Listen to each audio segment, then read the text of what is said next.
Hello, people. So I have to say this, sometimes we come across a book that, you know, very few books can be read by an adult, a child, a teenager, and all of them, and at the same time, someone with a spiritual bent of mind.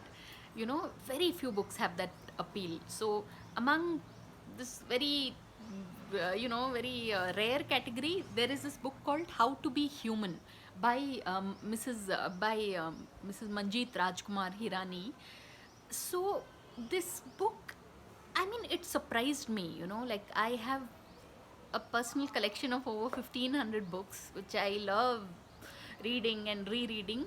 So really, there are some books that have that repeat value. You More than repeat value, it's like, you would want to go back and just refer to it, like, because essentially this book is about the authoress who writes about the life lessons she's learned from her cute little dog.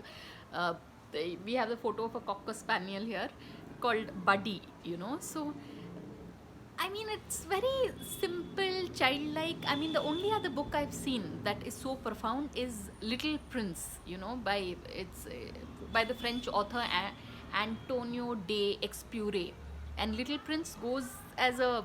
I remember when I got that was the answer, like, the English and Foreign Language University, before they take you on as a student, they conduct a little interview. So I remember mentioning about this book, The Little Prince, because it is so profound. I mean, uh, so the only other book I've seen that is in the same league is this one. So How to Be Human.